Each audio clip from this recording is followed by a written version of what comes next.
ನಮಸ್ಕಾರ ಚಾಲಕ ಮಿತ್ರರೇ, ನಿಮ್ಮ ಯಾವುದಾದರೂ ಹಳೆಯ ವಾಹನವನ್ನು ಮಾರಾಟ ಮಾಡುವುದಿದ್ದರೆ ಈ ಸ್ಕ್ರೀನ್ ಮೇಲೆ ಕಾಣುವ ನಂಬರ್ಗೆ ವಾಟ್ಸಪ್ ಮುಖಾಂತರ ಡೀಟೇಲ್ಸನ್ನು ಕಳಿಸಿ. ಈ ಗಾಡಿಯು ತಮಗೆ ಬೇಕಾದಲ್ಲಿ ವಿಡಿಯೋದ ಟೈಟಲ್ ಕೆಳಗಡೆ ಕೊಟ್ಟಿರುವ ನಂಬರ್ನಲ್ಲಿ ಅಥವಾ ವಿಡಿಯೋದ ಎಂಡಲ್ಲಿ ಕೊಟ್ಟಿರುವ ನಂಬರ್ಗೆ ಕಾಂಟ್ಯಾಕ್ಟ್ ಮಾಡಿ ಅಂತ ಹೇಳಿ. ಈ ಒಂದು ಕಾರು ಸ್ವಿಫ್ಟ್ ವಿಡಿಯೋ ಎಲ್ಲೋ ಬೋರ್ಡ್ ಆಗಿದ್ದು, ಇದರ ಬಗ್ಗೆ ಡೀಟೇಲ್ಸನ್ನು ಹೆಚ್ಚಿನ ಮಾಹಿತಿನ ಕೇಳೋಣ ಬನ್ನಿ. ಹಲೋ ಸರ್ ನಮಸ್ತೆ.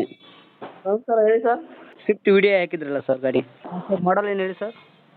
ಅದು ಮಾಡಲು 18 ಮ್ಯಾನುಫ್ಯಾಕ್ಚರ್ 19 ರಿಜಿಸ್ಟ್ರೇಷನು. ಹೌದಾ ಸರ್, ಇದು ಓನರ್ ಎಷ್ಟು, ಸಿಂಗಲ್ ಓನರಾ ಸರ್? Single owner. ಏನು ರೀಪೇಂಟು ಆಕ್ಸಿಡೆಂಟ್ ಈ ಥರ ಏನಾದರೂ ಆಗಿದೆ ಸರ್? ಏನಿಲ್ಲ ಸರ್. ಯಾವುದೇ ರೀತಿ ಆಗಿಲ್ಲ. ಓಕೆ, ಇನ್ಸೂರೆನ್ಸು FC ಎಲ್ಲ ಕಂಡೀಷನ್ ಇದೆ ಸರ್? ಎಲ್ಲ CC condition. CC condition. Okay.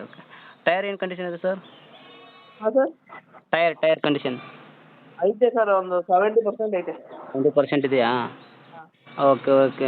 Interior ಏನು ಬರುತ್ತೆ ಸರ್? ಮ್ಯೂಸಿಕ್ ಸಿಸ್ಟಮ್ ಎಲ್ಲ ಐತೆ ಸರ್. ಎಲ್ಲ ಚೆನ್ನಾಗಿದೆ ಸರ್. ಹಾಂ. ರನ್ನಿಂಗ್ ಎಷ್ಟಾಗಿದೆ ಸರ್? 53,000 ನೋಡೈತೆ. 53,000ನಾ ಸರ್? ಹಾಂ. ಸರ್, ಇದು ಲೊಕೇಶನ್ ಎಲ್ಲಿ ಬರುತ್ತೆ ಹೇಳಿ? ಬೆಂಗಳೂರು ಅಲ್ಲ, ಬೆಂಗಳೂರಲ್ಲಿ ಎಲ್ಲಿ ಬರುತ್ತೆ ಸರ್? ಲೋಕಲ್ ಅಂತ ಹಾಕಿ. ಬೆಂಗಳೂರು ಲೋಕಲಾ? ಪ್ರೈಸ್ ಏನು ಹೇಳ್ತೀರಾ? ಸ್ವಿಫ್ಟ್ ವಿಡಿ ಅಲ್ಲ, ಪ್ರೈಸ್ ಪ್ರೈಸಾ? ಹಾಂ ಸರ್. 495 ಹಾಕಿ ಸ್ಮಾಲ್ ನೆಗೆಷಿಬಲ್. ಸ್ಮಾಲ್ ನೆಗೆಷಿಬಲ್ ಇದೆಯಾ ಸರ್? ಹಾಂ. ಸರ್, ನಮ್ಮ ಕಡೆಯಿಂದ ಯಾರಾದರೂ ಫೋನ್ ಮಾಡ್ಕೊಂಬಂದರೆ ಚೂರು ಹೆಚ್ಚು ಕಡಿಮೆ ಮಾಡ್ತೀವಿ ಸರ್. ಆಯ್ತು ಸರ್.